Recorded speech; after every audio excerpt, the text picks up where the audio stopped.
안녕하세요. 네, 반갑습니다. 재경관리사 세무회계를 담당하고 있는 박정근 회계사라고 합니다.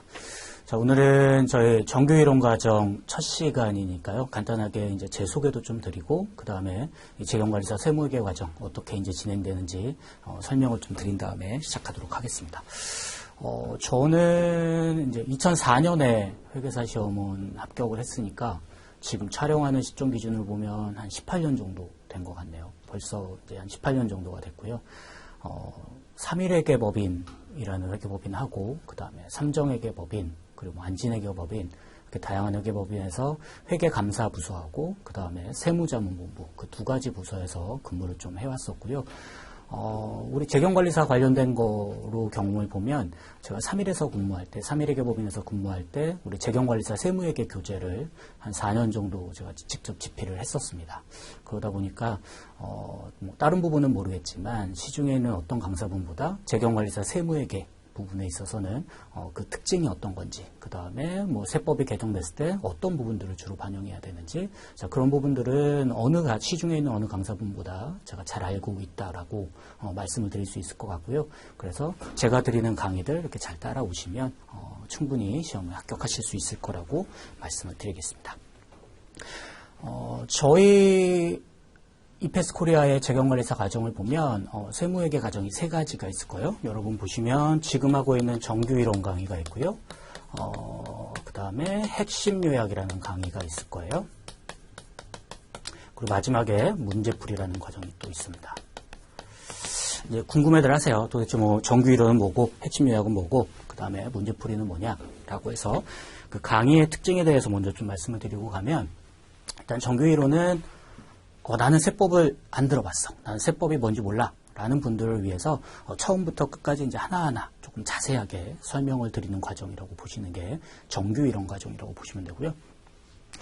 핵심 요약 과정은 뭐냐면, 한 번 정도 세법은 좀 들어봤어, 그래서 나는 지금 이 내용을 한번 쭉 정리를 해보고 싶다. 그러니까 강의를 조금 더 요약적으로 그리고 컴팩트하게 들으면서 핵심 그 이론들을 한번 쫙 정리를 해보고, 또 하나 그 이론 정리를 한 다음에 그 이론과 관련된 문제들을 조금 저랑 같이 풀어보면서 이 내용을 한번 정리해보고 싶다라고 할 때 듣는 과정이 핵심 요약 과정이라고 보시면 되는데, 제가 작년까지 이제 계속적으로 이페스 코리아에서 재경관리사 세무회계를 하면서 이제 수강생분들이 이제 글을 올리시는 것들을 봐보면 이런 걱정들을 되게 많이 하세요. 내가 이페스 코리아에 있는 저희 이제 그 핵심 요약이라는 교재가 있죠. 저희한테 나오는 그 핵심 요약 교재에 문제들이 있는데, 이것만 풀어봐가지고 시험에 들어갈 수 있을까 해서 또 뭐 하시냐면 시중에 가서 뭐 기출문제 또 막 찾아보시고, 그 다음에 다른 교재들 찾아가지고 막 이런저런 문제들을 많이 풀어보고 싶어들 하세요. 그래서 올해 저희가 재경관리사 세무회계 교재를 집필하면서 핵심 요약 교재를 대폭 수정을 좀 많이 했습니다. 대폭 수정한 내용 중에 하나는 뒤에 있는 문제를, 제가 시중에 있는 문제들을 다 해서, 그러니까 과거에 이제 기출됐던 문제들 전부 다 보면서 웬만하면 다 집어넣었어요. 왜냐하면 여러분들은 이런 문제가 다 있었구나라는 걸 좀 보고 싶어 하시니까 일단 그걸 다 넣어놨어요. 작년까지는 제가 교재를 어떻게 했었냐면, 이렇게 다양한 문제가 있지만 그래도 시험에 자주 나오고 그래서 꼭 필요한 문제만 좀 발췌해서 여러분들이 빠르게 학습해가지고 들어가실 수 있게 해드리는 게 저는 최선이라고 생각을 했었는데, 올해 강의를 준비하면서는 그러고 나니까 여러분들이 또 딴 데 가서 다른 걸 또 찾고 계신 거예요. 다른 문제들을 더 풀어보려고 시간과 노력을 들이시고 또 비용을 들이시다 보니까 그렇게 하지는 말아야겠다 싶어서 올해는 제가 웬만한 기출문제는 전부 다 집어넣었습니다. 또 하나, 3일회계법인 교재에 보면 3일회계법인 교재에 연습 문제들이 나오죠. 그 연습 문제들에서도 이건 조금 너무 어렵다 싶다, 또는 이건 이런 문제까지 풀어야 되나? 라고 싶은 부분까지 교재에다가 전부 다 포함을 했어요. 그러니까 그런 고민 안 하셨으면 좋겠어요. 내가 문제를 조금 다른 유형을 더 많이 풀어보고 싶은데 이런 고민하지 마시고 이 핵심 요약에 있는 문제 정도만 여러분들이 푸시면 대부분의 유형, 시중에 나와 있는 거의 모든 유형의 문제들에 대해서 대응하실 수 있을 거다. 이런 말씀을 먼저 드리고요. 다음으로 문제풀이죠. 문제풀이는 우리 과거 3개년 동안 3일회계법인에서 매년 기출문제를 공개를 하죠. 그래서 그 공개된 기출문제를 이제 최근으로 3년치 기출문제를 한번 같이 풀어보는 시간이 문제풀이 강의가 될 것 같아요. 그래서 일단 말씀드리는 거는 세 가지 강의가 있는데 아무래도 세법을 한 번도 안 들어봤다라는 분이 정규 이론 강의 안 듣고 핵심 요약만 먼저 들으시면 아마 따라오기가 힘드실 거예요. 그러니까 그 강의의 성질을 좀 보시고 본인한테 맞는 강의를 좀 선택해서 들으시는 게 필요할 것 같습니다. 자, 다음으로 제가 좀 당부드리고 싶은 거는 보통 이래요. 이제 시험을 준비하다 보면 우리 재경관리사가 세 과목이죠. 재무하고 세무하고 원가 세 과목인데 나는 진짜 빨리 하고 싶어. 빨리 합격하고 싶으니까 재무, 세무, 원가를 동시에 공부하는 거야. 그냥 조금씩. 자, 하루에 3시간은 재무하고 3시간은 원가하고 3시간은 세무해야지. 자, 이렇게 해가지고 동시에 진행하시는 분들이 계신데 자, 안타깝지만 세무에게는 반드시 먼저 들어야 될 수업이 있어요. 자, 그게 뭐냐면 재무회계예요. 자, 세무회계의 특징은 재무회계는 이렇게 하는데 세법은 이러니까 그 차이를 이렇게 조정해야 돼요. 그걸 배우는 게 세무회계예요. 근데 나는 재무회계를 아직 안 들었어요. 근데 와가지고 제가 회계가 이렇게 하는데 세법은 이렇게 해요 라고 말씀드리면 나는 지금 회계도 모르다 보니까 전혀 알아들을 수가 없어요. 그래서 아무리 마음이 급하더라도 재무회계는 좀 먼저 들으시고 그 다음에 세무회계를 들으셔야 이해가 되실 거다. 자, 원가는 크게 상관이 없어요. 뭐 원가랑 세법이랑은 크게 연관이 없기 때문에 회계학, 재무회계하고 재무회계를 먼저 들으신 다음에 세무회계를 들으셔야 된다. 이 말씀을 드리고요. 그리고 우리 재경관리사에서 또 드리고 싶은 말씀은 우리 재경관리사 시험이 70점 기준이죠. 70점. 만약에 재경관리사가 80점이었다. 라고 하면 여러분들이 이 시험을 준비하는 자세가 조금 많이 달라져야 될 텐데 자, 이게 70점이다 라고 할 때 우리가 받는 좀 느낌이 있어요. 아, 너무 어려운 건 포기하고 가도 되겠다. 그래서 여러분들이 아무래도 빠른 시간 안에 빨리 공부해서 빨리 합격하는 게 최선이잖아요. 그게 최고의 목표일 거고 뭐 깊이 있는 내용 다루는 거 그거는 자격증 따고 실제 이제 회사 들어가서 실무하면서 필요할 때 그 내용을 공부해서 보충하면 돼요. 그러다 보니까 여러분들이 필요한 건 빨리 자격증을 따가지고 그 자격증 가지고 취업을 하는 것들 거기에 도움을 받는 게 목적이기 때문에 일단 학습하는 목적에서는 내가 100점 받고자 하는 시험 아니고 70점만 넘으면 되는 시험이니까 어느 정도 포기할 건 반드시 포기하고 가야 돼요. 그래서 여러분들이 이제 공부하면서 여러분들한테 만약에 포기할 거를 포기하라 라고 선택권을 주면 그럴 거예요. 공부하다 보면 어려운 게 너무 많으니까 막 이것도 포기하고 저것도 포기하다 보면 너무 많이 포기하게 될 거예요. 자, 그래서 제가 강의하다가 자, 이거는 우리 하지 맙시다. 자, 이거는 어차피 여러분이 공부할 때도 시간이 너무 많이 들어가고 자, 공부했다고 해서 이걸 시험 문제를 풀기도 어렵고 설사 이걸 풀었다고 해도 맞춤 가능성이 너무 낮은 부분 자, 그런 부분들은 제가 중간중간에 말씀드릴게요. 아, 이건 하지 마세요. 이건 안 하시는 게 나아요. 또는 자, 이거 100점 맞으실 분만 지금 강의 들으세요. 이런 말씀을 드릴 텐데 자, 그런 부분들은 과감하게 포기하고 가시자라는 말씀을 드려요. 자, 그러면 또 이런 걱정하시죠. 아니, 회계사님 이거 안 해도 시험 합격할 수 있나요? 라고 하시는데 자, 그런 걱정이 되실 때는 우리 이페스코리아 그 사이트에 가면 합격 후기 나오죠. 한번 쫙 봐보세요. 그러면 이제 그 포기할 거 포기하자라는 강의를 하고 자, 포기하고 시험에 들어가서도 아, 저 이거 시험 합격했어요. 이런 분들 쭉 나와 있는 거 보실 수 있을 거니까 불안해하지 마시고 제가 말씀드리는 부분에 대해서는 과감하게 좀 포기하고 대신에 그걸 포기하는 대신에 다른 부분에다가 여러분들이 힘을 팍 주셔가지고 아, 그런 부분만은 최소한 기본적으로 맞추고 들어가면 충분히 여러분들이 빠른 시간 안에 합격하실 수 있을 거라고 봅니다. 자, 그러면 제가 예전에 시험 공부할 때, 회계사 공부할 때도 그랬었는데 어떤 부분이 좀 있어야 되냐면 내가 공부를 하고 어떤 시험에 합격하고자 한다면 자, 시험 보기 전날, 자, 한 2, 3일 전부터는 그 시험을 보는 모든 과목들을 한 번 이상은 쭉 훑어볼 수 있을 만큼 좀 정리가 돼 있어야 쭉 보고 들어가서 편하게 시험을 보실 수가 있어요. 자, 그러면 뭘 해야 되는 거냐면 내가 지금 공부하는 내용들 좀 압축해서 요약해야 되는데 우리 3.1회계법인 재경관리사 교재부는 엄청 두껍죠. 자, 그걸 시험 전날 이 전체를 한번 다 보고 들어간다? 그거는 거의 불가능에 가까울 거예요. 자, 그래서 뭘 하셔야 되냐면 나만의 요약집을 만들어야죠. 나만의 요약집. 그래서 나는 그것만 착착착착 보면 이렇게 두꺼운 내용을 얇게 정말 양을 얇게 요약을 해놓은 다음에 나만의 요약집만 보고 시험에 들어갈 수 있는 준비를 좀 하셔야 되는데 우리 작년까지 그 요약한 거를 뭐라고 불렀냐면 서브노트라고 따로 드렸었죠. 서브노트라고 해서 이 이론을 요약한 걸 여러분들한테 제공을 해드렸었는데, 자, 올해부터는 그 서브노트에 있던 내용들이 이제 어디 들어갔냐면 핵심 요약 교재에 들어갔어요. 저희가 고민을 했어요. 어차피 서브노트가 있고 핵심 요약이라는 과정 자체도 뭐예요? 내용을 요약을 딱 하고 문제를 추가적으로 풀어보는 게 핵심 요약이라고 그랬잖아요. 그러니까 이 내용을 요약하는 부분에 있어서는 서브노트하고 핵심 요약하고 좀 중복되는 부분들이 있다 보니까 어차피 그 요약하는 부분이 굳이 서브노트를 별도로 할 게 아니라 이 핵심 요약에 있는 요약된 정리 내용, 자, 그거 가지고 이론 정리를 하자. 라는 걸로 해서 올해는 작년에 서브노트였던 그 내용들이, 이론의 내용들이 핵심 요약의 그 이론 과정에 들어가 있다. 이렇게 보시면 될 것 같아요. 그래서 기본적으로 저희가 정리했죠. 저희 강사들이 뭐 재무, 세무, 원가 각각 담당하시는 강사분들이 이 서브노트 핵심 요약집을 만들어서 핵심 요약 안에 이제 집어넣는 거예요. 근데 여러분들이 또 공부하다 보면 나는 이것도 몰랐어. 이것도 추가적으로 좀 몰랐던 거니까 기재를 해놓고 싶어. 그러면 거기다가 여러분이 추가만 조금 하시면 돼요. 그러면 여러분만의 핵심 요약집이 만들어질 수 있을 거다. 이렇게 보시면 될 것 같습니다. 그 다음에, 자, 이건 이제 수업 준비 관련된 건데, 뭐 요즘 여러분들은 안 그럴지도 모르겠지만, 저는 예전에 어렸을 때 무슨 얘기 많이 들었냐면, 예습하라고. 학교 가기 전에 예습하고 먼저 공부한 다음에 학교 가서 수업 들으라는 얘기 그렇게 많이 들었었는데 모르겠어요. 여러분들은 그런 얘기 들으시는지 모르겠지만, 자, 그런데 우리 재경관리사 시험으로 보면 재경관리사 시험은 절대 예습하면 안 되는 시험이에요. 재경관리사 세무에게는. 왜냐? 우리 세무에게는 이걸 들으시는 분들도 이거 뭐지? 라고 하는 것들이 너무 많아요. 너무 생소한 개념이에요.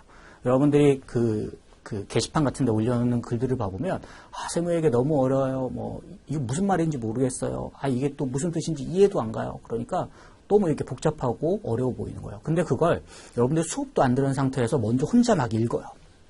자, 그러면 제가 장담하는데 전혀 알아들을 수 없는 용어들이 거기 써 있을 거예요.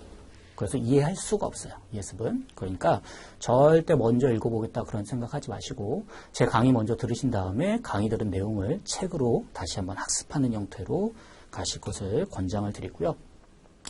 그리고 또 하나 제가 했던 것 중에 저는 예전에 뭘 했냐면 짜투리 시간 활용하려고 되게 많이 했었어요. 예전에 시험 공부할 때 그 짜투리 시간이라는 게 뭐 1시간 정도 공부하다 보면 이제 지겨우니까 잠깐 좀 쉬죠. 5분, 10분 쉬면 5분, 10분 쉴 때 그냥 쉬는 게 아니라 나와서 이렇게 걸어 다니면서 내가 1시간 동안 공부했던 것들 머릿속으로 한번 좀 정리를 해보는 시간도 좀 갖고, 그리고 화장실 갈 때도 뭐 이렇게 좀 요약된 거를 좀 만들었었어요. 저희 시험 볼 때는 회계감사라는 과목이 있어요. 회계사 시험 중에. 회계감사는 뭐냐면 암기예요.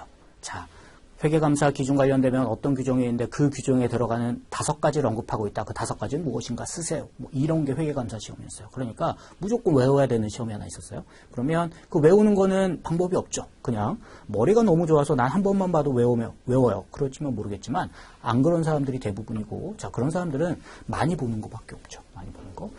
그래서 그 회계감사를 하기 위해서 뭐 화장실 갈 때도 보고, 그 다음에 왔다 갔다 지하철 탈 때도 보고, 그래서 그런 시간들을 썼었는데, 여러분들한테 좀 권장드리는 거는 여러분들이 이동할 때 뭐 지하철 같은 거 타실 때 있으면 조금 요약된 거 가지고 왔다 갔다 하시면서 잘 안 외워지는 거 있으면 그때 왔다 갔다 하면서 보시는 것들이 쌓이면 상당히 큰 도움을 여러분들한테 드릴 수 있을 거라고 생각을 합니다. 자, 그러면 이제 수업에 들어가 볼게요. 잔소리 그만하고.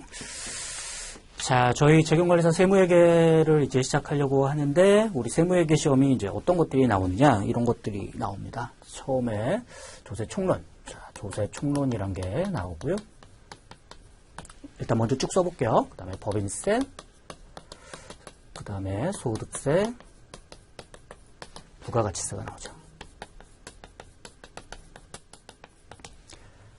자, 조세총론은 뭐냐면, 세금은 이렇게 걷어야 돼요. 납세자들은 이렇게 해야 되고, 과세관청은 이렇게 해야 되고요. 잘못하면 이렇게 세금에 대한 가산세도 내고요. 이렇게 세금을 전체적으로 관리하는 그런 기준이 있어요. 자, 그 기준을 보는 게 조세총론인데, 여기서 한 2문제에서 3문제가 나오죠. 자, 법인세는 뭐냐? 법인세는 뭐냐면, 여러분 회사들 알죠? 뭐 삼성전자, LG, 뭐 SK 이런 회사들이 많이 있는데 자, 이런 회사들이 열심히 사업을 해가지고 돈을 벌죠. 자, 그럼 그 돈을 벌었으니까 그 번 돈의 일정 부분만큼 세금을 좀 내주세요라고 하는 게 이제 법인세예요. 그래서 이런 법인들, 이런 회사들이 돈을 벌었을 때 그럼 세금을 어떻게 내느냐라고 하는 것들을 배우는 게 법인세가 될 거예요. 그래서 이 법인세 파트에서 17문제에서 18문제 정도가 나오고요. 자, 그 다음에 소득세요. 소득세는 뭐냐면 이제 저나 여러분들이 내는 세금이에요. 자, 우리가 돈을 벌어요. 뭐 하겠어요? 우리 나중에 회사 가면 월급 받죠. 그럼 월급 받아서 돈 벌고요. 뭐 은행에 예금했다가 이자하면 이자 생겼다고 돈 벌고요. 자, 이런 식으로 벌 수도 있고, 뭐 사업을 할 수도 있죠. 우리가 개인 사업을 하면서 거기서 번 돈이 있으면 그거에 대해서 소득이 발생을 할 텐데, 자, 그러면 개인들이 이렇게 소득이 발생이 됐을 때 거기에 대해서 세금을 좀 내주세요라고 하는 게 여기는 소득세인데, 소득세가 10문제 정도 나올 거다라고 보시면 되고요. 다음으로 부가가치세죠. 자, 여러분 부가세 내보셨어요? 네, 모르겠죠. 내가 부가세를 내는지. 근데 여러분들 밥도 드시고요. 식사도 하시고 편의점 가서 물건도 사고 그렇게들 하실 텐데 여러분들 그렇게 식사하고 편의점 가서 물건 사고 뭐 구두도 사고 옷도 사고 이럴 때 이미 여러분들은 부가가치세라는 걸 다 내고 있었어요. 그럼 도대체 부가가치세가 어떤 건데 내가 그렇게 내고 있었는지 라고 하는 걸 뒤에서 한번 배울 거고요. 그럼 그 부가가치세 파트에서 한 10문제 정도 출제가 된다고 보시면 돼요. 그래서 느낌이 오는 거는 뭐냐면 첫 번째가 자, 이 조세총론이라는 게 있는데 자, 얘는 교재 페이지가 많이 안 돼요. 제가 지금 다시 한번 보진 않은데 예전에 한 60, 70페이지 정도 됐던 걸로 기억을 해요. 지금 정확한 페이지는 모르겠지만. 자, 근데 60에서 70페이지 공부했는데 거기서 두세 문제가 나와요. 자, 그럼 그 얘기는, 얘는 무조건 좀 알고 가야겠다. 두세 문제 무조건 맞히고 들어가야겠다. 그러니까 조세총론은 여러분들이 반드시 좀 시험 보기 전에 보셔야 될 부분이고요. 또 하나, 제가 이제 게시판을 많이 보면, 자, 법인세 포기하려고 하시는 분들이 좀 있어요. 어려워요. 법인세가. 내용도 좀 어렵고 용어들도 되게 생소하고 그리고 이론적으로 좀 논리적으로 접근해야 되는 부분들이 좀 많다 보니까 상당히 좀 어려운데 그래서 법인세를 포기하려고 하시는 분들이 있는데 자, 여러분 재경관리사 시험은요. 법인세 포기하면 절대 합격할 수 없어요. 자, 여기서 17문제에서 18문제가 나와요. 그러다 보니까 법인세 부분은 여러분 포기하지 말고 가야 되는데 그러면 제가 수업하면서 말씀드릴게요. 여기까지는 보지 말자. 우리 여기까지 기본적인 건 좀 깔고 들어가자. 알고 들어가자라고 하는 거 말씀드릴 테니까 자, 그렇게 보시면서 수업을 좀 따라와 주셨으면 좋겠습니다. 자, 그래서 오늘 수업은 이제 법인세부터 할 거예요. 법인세부터. 근데 법인세 우리 교재 보면 뭐 앞에 다양한 얘기들이 나오는데 처음부터 너무 이론적인 얘기를 하면 여러분들이 오히려 거부감이 있으니까 저는 이제 법인세의 큰 그림부터 먼저 말씀드리려고 해요. 우리 1장의 5페이지부터 보죠. 1장의 5페이지 세무조정과 소득처분이라는 게 나올 거예요. 세무조정. 자, 세무조정 이제는 화면을 조금 보면서 말씀을 좀 같이 드려보죠. 자, 1장의 5페이지 보면 이제 세무조정이라는 게 나올 텐데 자, 도대체 세무조정이 뭐냐라는 걸 말씀을 드려보죠. 자, 법인세가 뭐라고 말씀드렸냐면 회사들이, 자, 우리 삼성전자가 만약에 돈을 벌었다. 자, 사업에서 열심히 돈을 벌었죠? 그럼 벌어들인 소득에 대해서 세금을 좀 내세요. 예를 들어서, 소득의 20%만큼은 세금 좀 내세요. 법인세로 내세요. 자, 이렇게 하고 해서 세금을 걷고자 하는 게 법인세예요. 자, 그러면 여러분이 어떤 생각하실 거냐면, 자, 회사가 벌어들인 소득의 몇 %야? 그러면 회사가 돈을 얼마 벌었는지 우리가 회계에서 배운 게 있죠. 그게 뭐예요? 손익계산서. 자, 우리 손익계산서라는 게 뭐 하는 거였어요? 회사가 매출액부터 해가지고 각종 비용들, 즉 각종 수익에서 각종 비용을 빼서 얼마를 벌었는지를 보여주는 게 손익계산서니까 그럼 손익계산서 상에 남아있는 이익에다가 거기에 예를 들어서 20%만큼 법인세를 낸다 라고 하면 우리 법인세법이라는 게 배울 필요가 없죠. 너무 간단해. 회계에서 한 거에다가 20% 해가지고 세금 내고 끝. 그럼 간단할 텐데 자, 안타깝지만 회계가 계산해 놓은 이 이익하고 세법이 세금을 과세하려고 하는 그 소득하고는요, 안타깝지만 같지가 않아요. 자, 이 회계에서 계산해 놓은 이 이익하고 세법이 생각하는 소득하고 같지가 않아요. 차이가 있어요. 왜 그럼 그렇게 차이가 있냐? 자, 뭐 예를 좀 들어볼게요. 자, 예를 들어서 회사에서 접대비라는 비용을 썼다고 봐요. 자, 회사에서 열심히 영업하려고 접대비를 썼어요. 접대비를 한 10억 정도 썼어요. 그래서 우리 접대비란 걸 10억을 쓰면 그 10억 쓴 것만큼이 비용으로 차감되니까 소득 금액이 감소한 걸로 회계상 이익은 계산이 돼 있을 거예요. 자, 그러면 세법이 세금을 계산할 때 저런 접대비라는 걸 전부 다 비용으로 인정해 줄 거냐라고 봤더니 세법이 생각은 이래요. 아, 접대비라는 거는 이렇게 약간 좀 세법 입장에서는 접대비 사용하는 걸 그렇게 좋아하질 않아요. 그러니까 다른 것들은 사업과 관련해서 무조건 필수적으로 지출해야 되는 비용이지만 야, 너 이렇게 접대비 쓰는 거는 조금 좀 자제해 줄래? 그거는 일정 한도까지만 딱 써줄래? 라고 해서 자, 회사의 규모에 따라서 접대비를 얼마까지 쓸 수 있는지를 딱 정해놓고 자, 그 한도를 넘어가면 세법은요 비용으로 인정을 안 해버려요. 즉 회사가 10억이라는 접대비를 썼어도 세법의 생각으로는 세금 계산할 때 세법상 소득 계산할 때는 접대비는 3억까지만 인정해 줄게 라고 해버리면 3억까지만 비용 인정을 해주는 거야. 그럼 회사에서는요, 여기서는 10억이란 거, 예를 들어서 수익이 100인데 접대비가 10억이어서 우리는 회사가 90만큼 벌었어요 라고 했다면 세법상은요, 수익은 100인데요, 접대비라는 비용은요, 3만 인정해 드릴게요. 3만 인정해 드릴게요. 죄송해요. 3만 인정을 해드려서 97만큼이 소득으로 해서 세금을 내시라는 거예요. 자, 그래서 회계상 이익하고 세법상 소득이 달라지고요. 자, 또 하나 예를 들어 볼게요. 우리 회계에서 무슨 비용이 있냐면 판매보증 충당부채라는 게 있어요. 자, 판매보증 충당부채가 뭐냐면 예를 들어서 회사가 자동차를 파는 회사예요. 자, 그럼 자동차를 팔았어요. 그럼 자동차를 팔고 나면 뭘 해줘야 돼요? 자, 일정 기간 동안 무상 AS를 기간을 두고 그 기간 동안에 고장이 나면 무상으로 수리를 해주도록 하고 있죠. 그런데 이 자동차 회사는 그럼 뭐를 해요? 자, 나중에 무상으로 AS 기간 동안에 수리하러 오면 자, 그렇게 수리를 해주면서 비용이 발생할 텐데 자, 그리고 수리할 때 발생하는 비용을 실제 수리할 때 수리해주면서 비용으로 처리하느냐? 아니야. 우리 회계에서는 뭘 하냐면 자동차를 팔았어요. 자동차를 팔면 매출이 발생했죠. 그럼 이 매출이 발생한 시점에 얘 때문에 내가 매출을 했기 때문에 향후에 무상으로 AS 해줘야 될 비용을 미래에 발생할 비용을 추정을 해서 자, 그 매출이 발생한 시점에 대응시켜서 비용으로 인식을 하죠. 자, 비용으로 인식하지만 아직 돈은 안 나갔으니까 미래에 나가야 돼. 나중에 나가야 될 금액이니까 그걸 부채로 잡는데 그게 판매보증 충당부채예요. 자, 그럼 회계에서 이렇게 판매보증 충당부채라는 걸 비용으로 잡았어요. 예를 들어서 10만큼 비용으로 잡았어요. 그럼 이렇게 10으로 잡은 판매보증 충당부채를 세법이 세금 계산할 때 비용으로 인정하느냐? 라고 했을 때 세법은요. 나중에 계속 배울 거예요. 권리 의무 확정주의라고 해서 확정되지 않은 수익이나 확정되지 않은 비용은 인정하지 않아요. 자, 그러면 판매보증 충당부채는 확정이 됐나요? 아니죠. 나중에 나갈 거라고 예상하는 거야. 우리가 계산해서 잡은 비용일 뿐인 거예요. 그러다 보니까 세금 계산할 때는 걔는 또 비용으로 인정이 안 되는 거죠.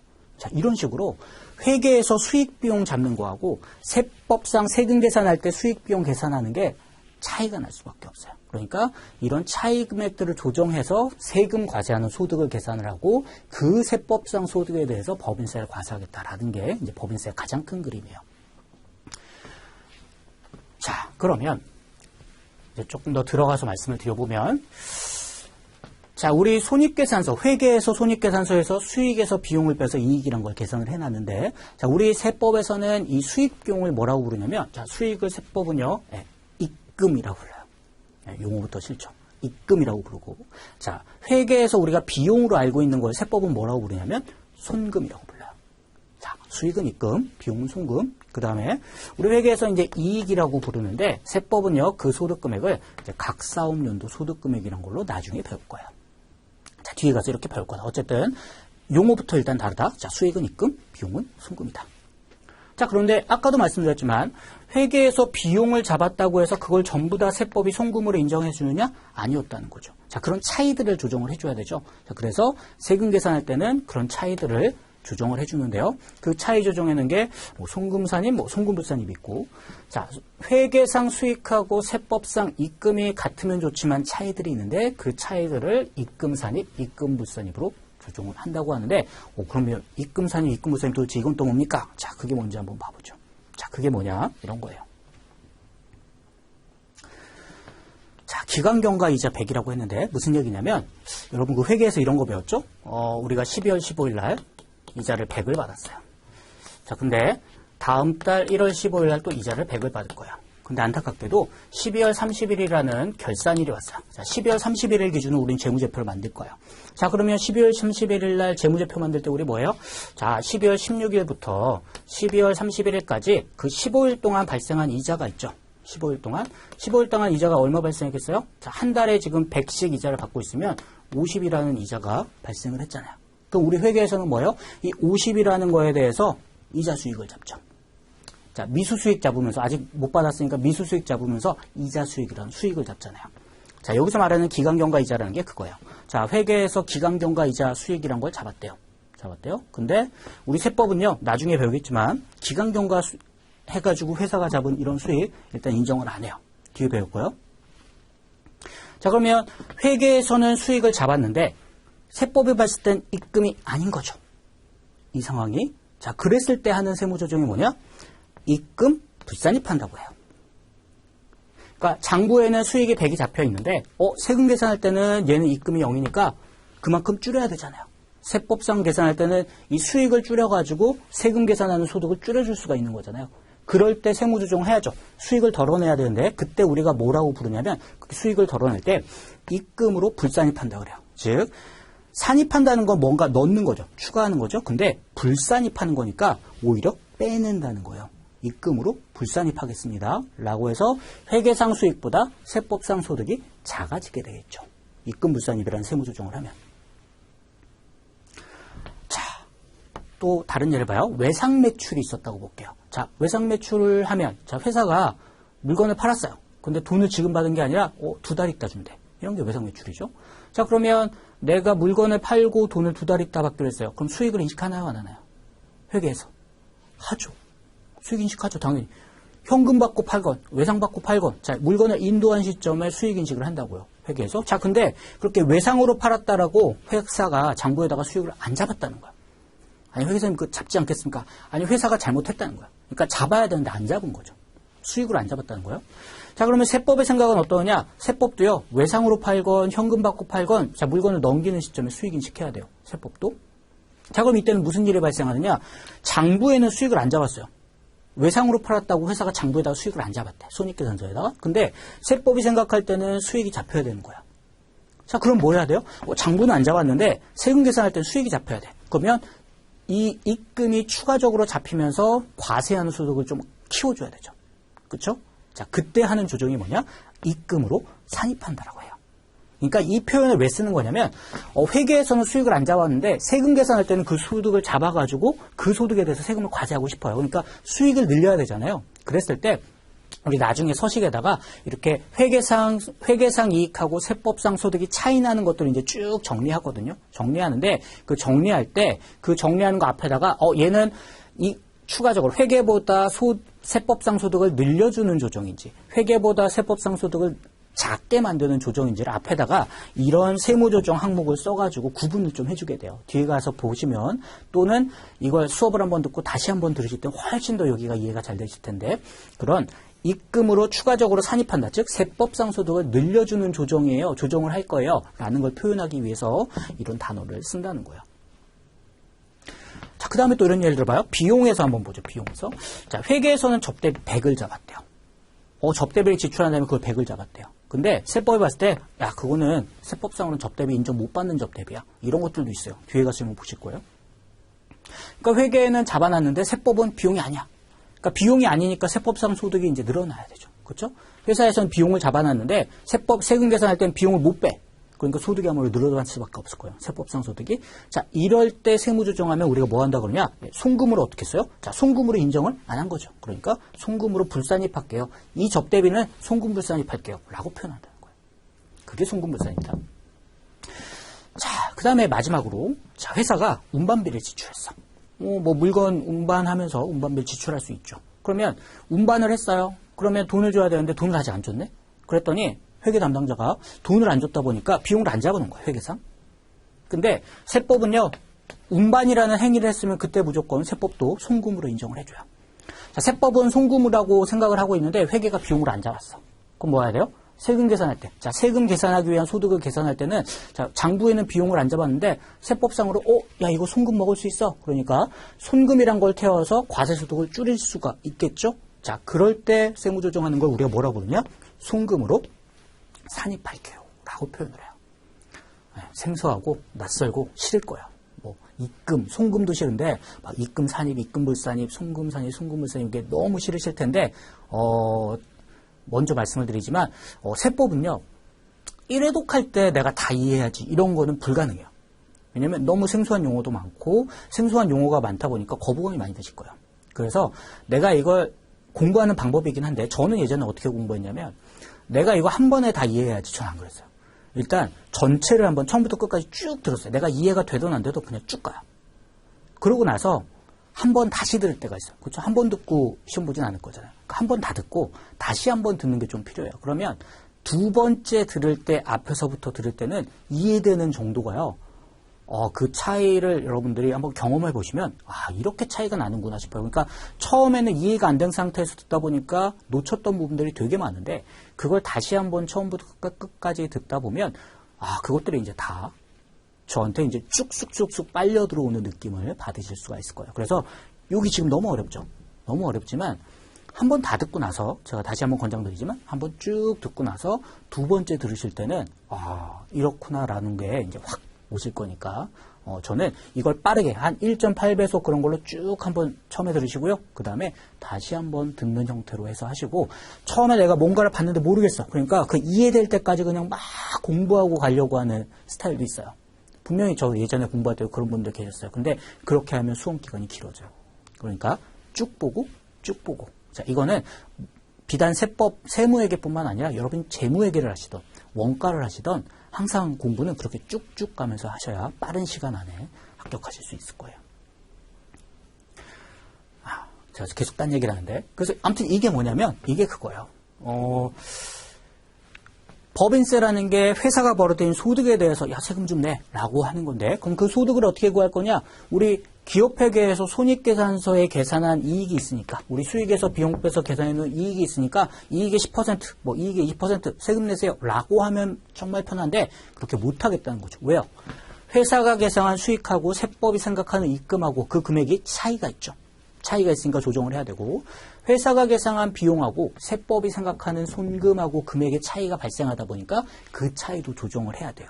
그래서 이런 차이들, 즉 입금 관련된 차이들을 입금산입이나 입금불산입으로 자 비용과 손금의 차이에 해당하는 차이들을 손금산입이나 손금불산입으로 차이 조정을 해서 자 그렇게 계산된 소득이 뭐가 되는 거예요? 자 이게 되는 거죠. 자 당기순이액에다가 입금산입 그 다음에 입금불산입 손금산입 손금불산입 이런 세무조정들을 하고 나면 조정을 하고 나면 비로소 세법이 생각하는 소득이 계산이 되고 그 세법이 생각하는 소득에 대해서 20%, 10% 이런 식으로 법인세를 기본적으로 계산하겠다라고 하는 게 이제 법인세의 가장 큰 그림이다 라고 생각하시면 돼요. 자 그래서 교재 그 바로 밑에 보면 희한한 게 나오죠. 자 이게 뭐냐면 회사들이 법인세 신고할 때 세무서에다가 제출하는 서식이에요. 세무서에 제출하는 서식인데 서식이 되게 많아요. 그 많은 서식 중에서 어떻게 보면 가장 대표적이고 중요한 서식이죠. 이게 뭘 하겠다라는 거냐면 제일 위에 보면 뭐라고 돼 있어요? 결산서상 당기순 손익이라고 써 있죠. 이게 뭐야? 우리 손익계산서. 우리 손익계산서에 있는 손익을 먼저 갖다 써요. 세금 신고할 때 이렇게 한다는 거예요. 우리 회계상 손익계산서에 있는 소득이 얼만데요? 쭉쭉쭉쭉쭉 뭔가를 한 다음에 밑에 뭐라고 나와요? 각사업연도 소득금액. 이 각사업연도 소득이 뭐라고 그랬어요? 세법이 생각하는 올해 소득이라고 그랬잖아요. 그러니까 손익계산서 소득이 계산이 돼 있는데요. 우리가 세금 계산할 때 내는 소득, 각사업연도 소득은 이만큼이에요. 라는 걸 서식에다가 신고를 하는 거예요. 자 그러면 이 회계상 소득과 세법상 소득 간에 중간에 뭔가를 하죠. 뭔가를 해요. 그 뭔가 하는 거에 보니까 뭐라고 써 있어요? 자 입금산입, 손금산입이 돼 있죠. 자, 여기에 있는 입금산입은요, 두 가지가 들어가 있어요. 입금산입이라고 조정한 애들도 여기 들어가 있고요. 손금불산입이라고 한 애들도 여기에 들어가 있어요. 그리고 밑에 있는 손금산입은요, 손금산입이라고만 써 있어요, 서식에는. 근데 실질적으로 여기에는요, 손금산입한 아이들도 여기 들어가 있을 거고요. 입금으로 불산입한 애들도 여기 들어가 있을 거예요. 무슨 얘기냐면, 입금산입이라고 써 있는 거는 회계에서 계상한 이익보다 세법상 소득이 더 크게 만들어주는 애들. 즉, 입금으로 산입하거나, 자, 송금을 불산입해봐요. 회사에서는 비용 잡았는데 세금 계산할 땐 그 비용을 인정 안 해봐요. 자, 그 비용을 인정 안 하게 되면 비용이 줄어드니까 소득이 늘어나죠. 그러니까 입금산입은 회계보다 소득이 더 늘어나는, 세법상 소득이 늘어나는 조정들이고, 송금산입은 뭐예요? 회사가 계상한 것보다 세법상 소득이 감소하는 것들이 이 송금산입. 그러니까 입금불사니까 송금산입 조정되는 것들을 여기다가 기재를 한다. 자, 이렇게 해서 조정해가지고 우리가 궁극적으로 구하고 싶은 건 각사업연도 소득, 즉 세법상의 소득 금액을 계산하고 싶은 건데요. 다만 지금은 또 이런 얘기 들으시죠? 막 공부하시는 분들이 이렇게 큰 그림으로 먼저 보시면 좋은데 안타깝게도 작은 것들이 뭐예요? 차가감 소득금액, 기부금 한도초과, 기부금 한도초과, 그 다음에 송금산입, 2월에 송금산입해서 중간에 또 이상한 애들이 들어가 있는데, 자, 이거는 뒤를 배워봐야 알아. 지금은 여러분이 이해할 수가 없어요. 그러니까 큰 그림은 뭐냐? 회계상 소득과 회계상 이익과 세법상 소득을 차이를 조정해가는 과정이 이 서식에서 보여주는 거겠구나. 라는 이런 큰 그림 정도만 여러분들이 이해하시면 좋을 것 같아요. 자, 이번 시간 이제 여기 하나만 좀 더 보고 마무리를 할 거예요. 지금까지 저희가 뭐 했어요? 입금산입, 송금산입, 그 다음에 입금산입, 입금불산입, 송금산입, 송금불산입이라는 세무조정이 있습니다. 라고 하는 걸 말씀을 드렸는데, 자, 그 세무조정을 보면 이런 얘기가 나와요. 자, 이거는 결산조정이에요. 자, 이거는 신고조정이에요. 자, 이런 말을 또 써요. 자, 이것도 이제 어려우시죠? 참고로 말씀드리면 얘는 제가 예전에 회계사 처음에 공부할 때 세법을 들으면서 이제 고비가 와요. 몇 번 정도? 막 포기할까? 막 이런 이제 고민이 생길 때가 있는데, 제가 힘들었던 데 중에 하나가 이 결산조정, 신고조정이었어요. 저도 공부할 때 힘들었던 데가. 결산조정, 신고조정이 뭐냐면, 우리가 회계상 이익과 세법상 소득 간의 이제 차이를 조정을 해가는데, 차이를 조정할 때 차이가 있다고 해서 무조건 조정할 수 있는 애가 있고, 차이가 있어도 조정할 수 없는 애들이 있어요. 그게 뭐냐면, 여기 있는 결산조정, 신고조정인데 한번 좀 내용을 봐봐요. 자, 그게 뭐냐면, 자, 먼저 결산조정부터 설명을 드려볼게요. 자, 결산조정은 일단 핵심이 뭐예요? 네, 입금은 아니에요. 무조건 송금 중에 일부만 이 결산조정 항목에 해당이 돼요. 자, 손금을 결산 시에 비용으로 계상하지 않은 경우에는 송금으로 인정받을 수 없는 항목입니다. 어때요? 네, 이해가 안 될 거예요. 네, 세법이 읽어서 이해가 되면 세법이 아니에요. 그러니까 이런 건 예습할 수가 없는 거예요. 처음에 말씀드렸지만 설명을 한번 드려볼게요. 자, 재고자산 평가 차손을 봐요. 자, 우리 회사가 모니터 만드는 회사야. 자, 모니터 만드는 회사에서 모니터를 만들어서 창고에다가 모니터를 이만큼 쌓아놨어요. 자, 근데 이번에 지게차 운반하시는 분이 새로 왔는데, 이렇게 싣고 가다가 지게차가 이렇게 확 쓰러져가지고 모니터가 다 깨졌네? 자, 그럼 어떡해요? 우리 회계에서 뭐예요? 재고자산 파손됐잖아요. 그러니까 재고자산 손실을 떨어버리죠. 자, 회사에서 이렇게 재고자산 손실을 떨었어요. 그러면 세법이 이걸 손실로 인정해줄지 말지는 일단 뭘 해야 되냐면, 회사가 뭘 해야 되면, 우리 재고자산 파손됐으니까 이걸 비용으로 잡아야지라고 해서 회사가 장부에다가 이걸 비용으로 잡으면 세법이 이거 송금으로 인정해줄까 말까 고민을 좀 해요. 자, 근데 회사가 만약에 이렇게 재고자산 파손된 걸 장부에다가 비용을 안 잡았어요. 자, 그랬을 때는 세법이 와서 이거 왜 재고자산 파손됐는데, 이거 모니터 깨졌는데 왜 이거 손실 안 잡았어? 송금 먹어야지. 그러니까 송금 산입해. 이런 조정 안 해주겠다는 거예요. 자, 무슨 얘기냐? 다시 한번 읽어보세요.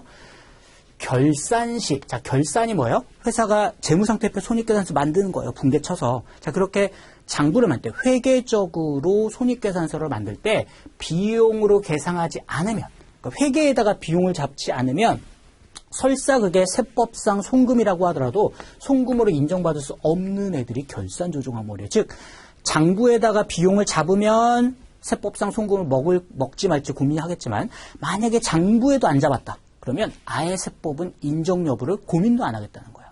자, 왜 그러냐? 자, 이 재고자산 평가 차손의 가장 큰 특징은 뭐냐? 외부와 거래하면서 발생한 비용인지를 보면 외부와의 거래는 없어.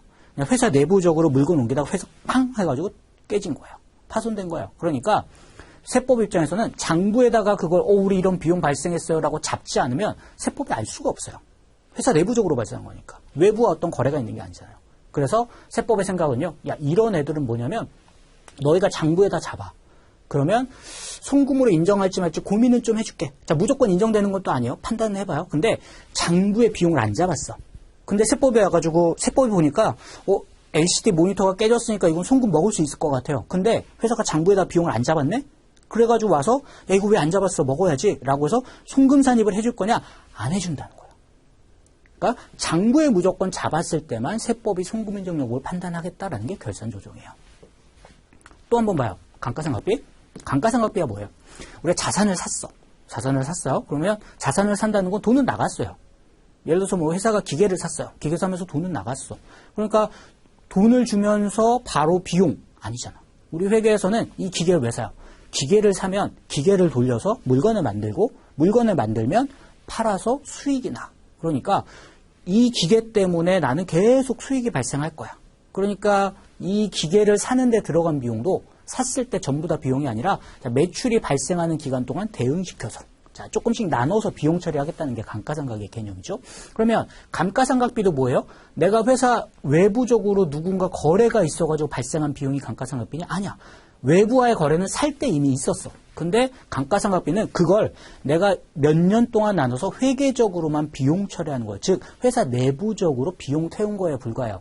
자, 이런 성격이기 때문에 이렇게 회사 내부적인 비용이니까 내부적으로 안분하는 비용이다 보니까 회사가 장부에다가 비용을 잡으면 세법이 이걸 인정할지 말지 고민을 하겠지만 장부에 안 잡았어. 장부에 안 잡았어. 그러면 세법이 와서 야, 이거 송금인데 왜 안 했어? 라고 송금 산입 먹여주지는 않겠다는 거예요. 자, 한 번만 더 보죠. 퇴충을 봐요. 퇴충. 자, 퇴충이 뭐예요? 이제 임직원이 퇴사를 하죠. 자, 퇴사하면 퇴직금이란 걸 줘요. 자, 퇴직금 얼마 주나요? 이거 알고 계셔야 상식이죠. 자, 내가 월급이 500인데 회사에서 10년 일했어. 그럼 뭐예요? 월급에 500만 원에다가 10년 근무한 기간을 곱하면 그 5천만 원이 되죠. 그 5천만 원이 퇴직금이에요. 자, 그러면 회사 입장에서는 종업원이 100명이 있어요. 종업원이 100명이 있으면 임직원들이 그냥 실제 퇴사할 때 퇴직금 주면서 비용 처리 꽝 하면 깔끔해요. 하지만 우리 회계에서는 뭘 해요? 회계에서는 자, 12월 31일 날 재무제표를 만들면서 뭘 하라 그래요? 야, 너희 지금 종업원들 100명 있는데 이 100명이 전부 다 퇴사하면 퇴직금 얼마 줘야 되니? 그 종업원들한테 향후에 미래에 지급해야 될 퇴직금이 얼마인지를 계산을 해서 추정을 해서 그걸 장부에다가 부채로 잡으려고 하죠. 그게 뭐냐? 퇴직급여 충당부채. 퇴직급여 충당부채. 그러면 이 퇴직급여 충당부채의 특징은 뭐냐? 외부와의 거래가 있는 거야? 아니야. 회사 내부적으로 미래에 내가 얼마의 퇴직금을 줘야 되지? 라고 계산해서 잡는 게 퇴직급여 충당부채다 보니까 퇴충도 뭐예요? 회사가 장부에다가 잡으면 세법이 고민을 하죠. 아, 이걸 송금으로 인정해 줄지 말지. 하지만 장부에다 안 잡았네? 근데 와서 야, 이거 왜 장부에 안 잡았어? 송금 먹어야지. 이건 안 해주겠다는 거예요. 그게 이런 성격이다. 그래서 결산조정 항목이라는 애들은 가장 큰 특징이 뭐냐면 결산 시 비용으로 계산을 해야 되는 거야. 장부에다가 야, 니네가 적극적으로 의사표현을 해라. 장부에다 우리 이건 비용이에요 라고 의사표현을 하면 송금을 매기겠지만 결산 시 비용으로 계산하지 않았다는 거예요. 장부에다 안 잡았어. 그러면 세법은요. 아무리 그게 세법이 생각할 때 송금이어도 송금으로 인정받을 수 없는 애들이 결산조정이다. 그러면 얘네들은 왜 이런 특징을 갖게 되느냐? 그 이유는 외부와의 거래가 없는 거죠. 외부와의 거래가 없이 회사 내부적으로 잡는 비용이기 때문에 그런 거야. 그래서 얘는요. 입금에는 없어요. 뭐에만 있냐면 송금한테만 결산조정이라는 게 발생해요. 송금한테만. 회사 내부적으로 잡는 비용이기 때문에 송금이기 때문에. 자, 그러면 신고조정은 뭐냐? 우리 지금 결산조정이에요, 신고조정이에요 이런 얘기를 왜 하고 있어요? 아, 회계상 수익비용하고요. 세법상 입금, 송금에 차이가 있으면 그걸 조정하는데 결산조정의 특징이 있는 애들은 차이가 있어도 분명히 세법에서 그걸 어떻게 보더라도 장부에다가 잡았을 때만 그 조정 여부를 판단할 거예요. 라고 하는 거라면 신고조정에 해당하는 항목들. 자, 이런 애들은요. 회계와 세법의 차이가 있으면 무조건 조정하는 거야. 입금산입, 입금불산입, 송금산입, 송금불산입. 차이가 있으면 무조건 조정하는 애들이 신고조정이에요. 그래서 신고조정은 뭐라고 되어 있냐면 이 결산식, 자, 이게 장부에다가 한 거죠. 장부에다가 수익이나 비용으로 계산되지 않은 게 있으면 세무조정에 의해서 무조건 조정하세요라고 하는 애들이 신고조정이야. 그럼 신고조정은 뭐냐? 모든 입금하고요. 결산조정, 아까 우리 여기서 봤던 이 결산조정에 해당하는 이런 애들 있죠? 자, 저런 애들을 제외한 나머지 송금, 그건 전부 다 신고조정 성격이라는 거야. 그러니까 차이가 있으면 무조건 조정하라는 거죠. 자, 정리해봐요.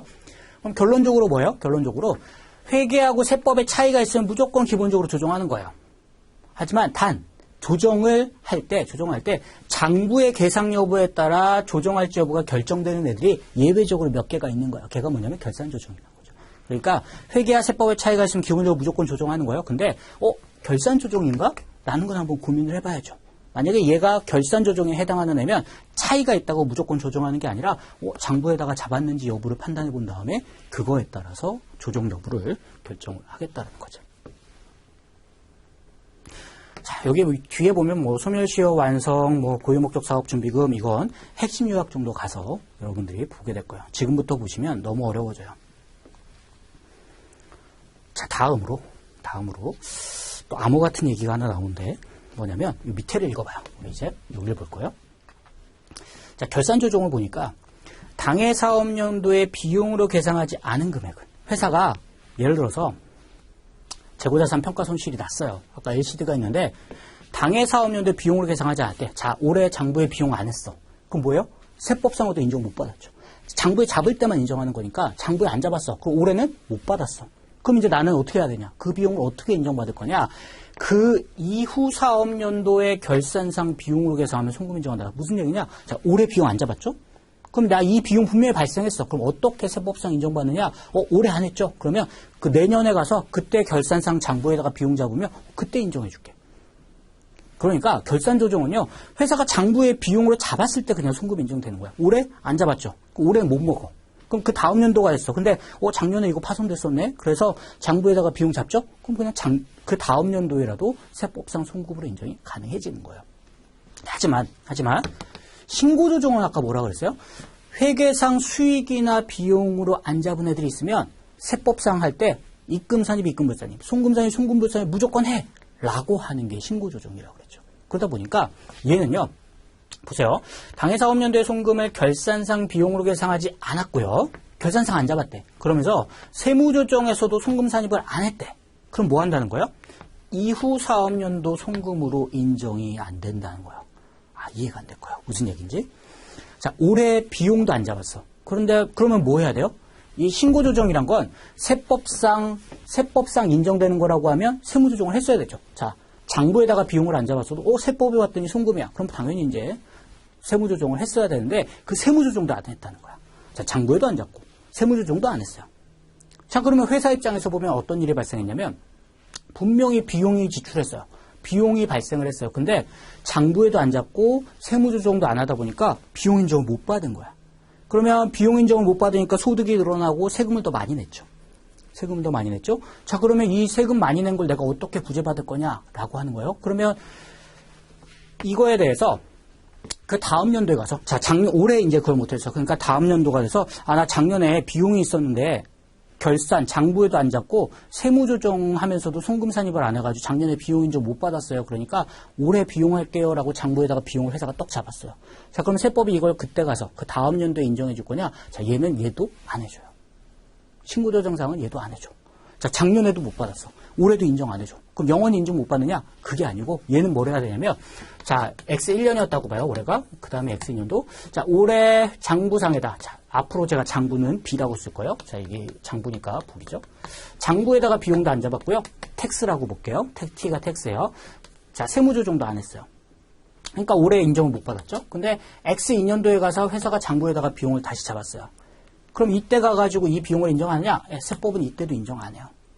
그러면 나는 억울하죠. 나는 이 비용 아예 인정 못 받는 건가? 라고 생각할 텐데 뭘 해야 되냐면 이 사람은 내가 X1년도에요. 분명히 세법상 10이라는 것만큼을 송금으로 먹을 수 있었어요. 그러니까 장부에다가 10을 계상했으면 그대로 그냥 10 인정했었을 거고 장부에다가 이렇게 10을 안 잡았으면 송금산입이라는 조정을 해가지고 어찌됐든 간에 10이라는 것만큼 비용으로 인정을 받았어야 되는데 작년에 못 받았잖아요. 그래서 그만큼 세금을 좀 많이 내게 됐잖아요. 그 소득에 대해서. 그러니까 나 작년에 세금 많이 냈으니까 그 많이 냈던 세금을 돌려주세요라고 그 전년도에 신고를 다시 해야 되는 거예요. 신고조정인 애들은. 그래서 나 옛날에 세금 많이 냈으니까 돌려주세요라고 하는 걸 뭐라고 부르냐면 나중에 배울 거예요. 경정청구라고 부르죠. 많이 냈던 세금 돌려주세요. 신고조정은 뭐라고 했어요? 신고조정은 회계상 비용하고 세법상 송금이 있으면 무조건 차이를 조정해야 된다는 거였어요. X1년도에 무조건 조정해야 되는 거였어요. 근데 X1년도에 못했어. 그러니까 X2년도에 가서 나 작년에 못한 거 비용 잡을게요 라고 하면 X2년도의 비용으로 인정하느냐? 안 해준다는 거야. 왜요? 세법이 봤을 땐 무조건 X1년도의 비용으로 갔어야 되는 거거든요. 그러면 무조건 X1년도의 비용으로 갔어야 되는 거면 무슨 얘기냐? X1년도에 지금 신고를 잘못했다는 거잖아요. 이때 비용 먹여가지고 신고했어야 되는데 내가 그걸 누락한 거잖아요. 그러니까 뭘 하려고요?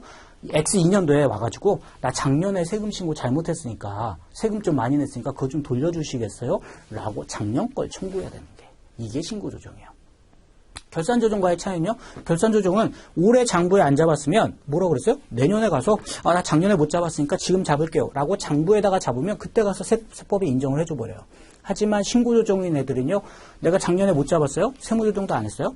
근데 올해가 됐어. 그러니까 나 작년에 못했으니까 올해 먹을게요 라고 하면 올해 인정해주냐? 안 된다는 거야. 너희 작년 신고 잘못한 거잖아. 그러니까 작년 걸로 가서 세금 신고를 다시 해가지고 많이 냈던 세금을 돌려받으라는 거야. 경정청구를 하는 거야. 그게 신고조정이야. 그래서 신고조정을 보면 제일 밑에 경정청구 대상에 해당한다고 돼 있죠. 옛날에 잘못했어요. 이게 되지만 결산조정은요. 옛날에 잘못했으니까 돌려주세요. 이게 아니죠. 이게 아니고 작년에 못했으니까 올해 할게요. 그러니까 올해 먹으면 되는 거예요. 그러니까 경정청구 대상이 아니라는 거다. 아니라는 거다. 어렵죠. 어려운데. 그래서 우리 결산조정, 신고조정 위에 보면 이런 그림이 있을 거예요. 자, 이 그림 보고 문제만 풀어보고 첫 시간 마칠게요.